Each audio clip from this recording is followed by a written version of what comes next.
For going here, nag-practice ka ba for so many times sa Bible? Or meron kang preparation na ginawa on why most of the people here, nasa na namin, ikaw yung sinasabi, wow, meron kang dating, yes. Siguro po kasi sumasali talaga ako before sa school.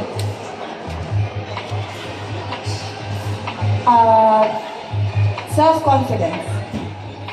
Sa palagay mo, yung self-confidence ba will reflect sa isang individual kapag may mga ganitong klaseng pakipalak talaga? Oo, natural. Meron talaga. So, the first thing, ito kasi, di ba, madali lang sabihin yung self-confidence, dapat confident ka. Pero ano yung pinaka-main thing, paano mo para masasabi na, confident ako? Ano yung tatanggapin mo sa sarili mo? Siguro yung body ko.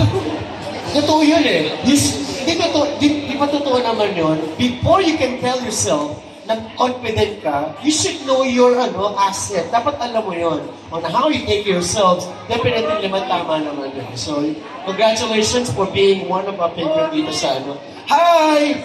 You know what, kanina, ako rin naman, nanonood ako kanina.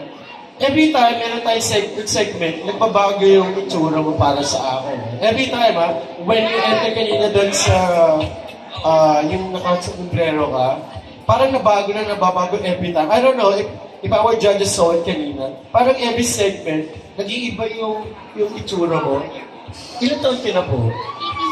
18. So, sumasali ka na ba sa mga ganito? Since 6 years old. What? Totoo ba? And during, mula na 6 years old ka, marami ka bang napanalunan ng mga pageant? Yes po. Minsan, hindi na nanalo, pero sabi ko nga po, win or lose, never give up because trying is the best way to succeed. I do not understand. Please repeat it. Pakiulit ka. Paano? Win or lose, never give up because trying is the best way to succeed. Naintindihan mo ba yun? Hi! Anong pangalan mo? Hi, I'm Maria Ali. You know what? I think definitely, ikaw yung sinasabi namin, sabi di ba ang sasabihin siya, mapayat mo, no? Pero how you carry yourself kanina, every time, gusto ko yung confident mo, so as yung sinabi niya, confidence mo definitely reflects din sa stage. Sa palagay mo, ano yung isang bagay na, sabihin namin, alam ba natin yung pagbubuli minsan, alam mo yan. Kahit naman ako, maliit na ka, sabihin yung maling getong eka, di ba? Sa palagay mo, ano yung masasabi mo sa mga individual na alam mong confident ka sa sarili mo, pero may mga detractors ka pa rin, may mga naninira pa rin, magsasabi pa rin ng mali? I think first thing to do is love yourself. If you love yourself, and definitely it will reflect to the people that seeing you, because if they see that you are confident enough and you love your authenticity, therefore they will respect you and believe you and they will never bully you. Thank you. Very well said. Yun po, sa mga ganitong klaseng contest, sabi naman din tayo natutunan kasi marami din tayo mga tao na kahit yung depression, even bullying, every day may mga experiences na gano'n. So I would like to commend you, bro. Maraming salamat sa iyo. Nag-gets mo ba yun? Joke lang. Hi! Anong pangalan mo? JD. JD, first time mo ba ito? Umatagal na rin sumasali sa mga pageant ko.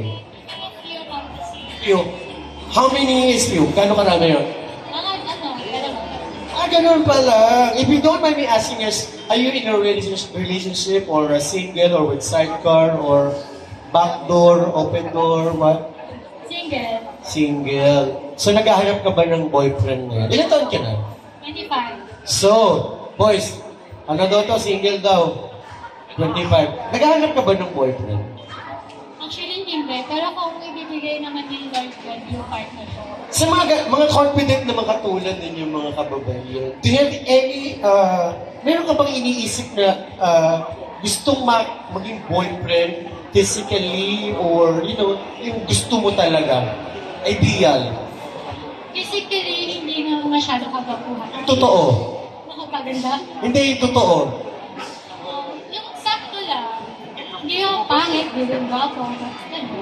Pero wala kang ano, idea talaga. Physical, wala talaga.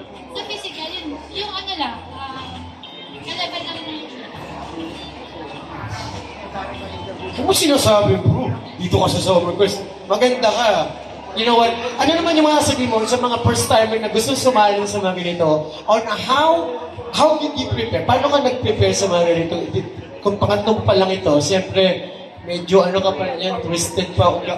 Tagalog, kung gagama tawag doon. Parang ano ka pa. Ano yung preparation na ginawa mo? Medyo relax ka. Isa ka sa mga contestant na relax. To think na pangatlo mo pa lang ito. Kagaya lang din yung sinabi ng number 3, love yourself, tapos Copy paste na lang mo.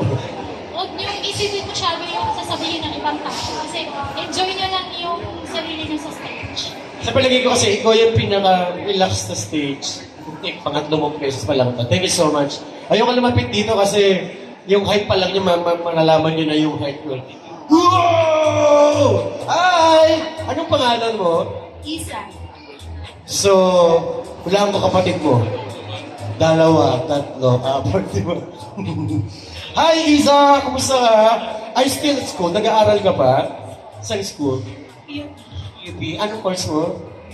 Hospitality. Yes. A lot of people are enrolling o nag-aaral ng hospitality management. What do you think yung reason why so many people of your age, usually yan po yung kanila, even yung mga may mga itsura at may mga figura, what do you think meron sa hospitality management na inganyo kayo to enroll or to study that kind of course? Personally po, kaya po ako nag-study na hospitality management. And also, I think, same lang din po yung sa mga dahilan nila is to serve others po equally. And also, to promote and be proud of our natural.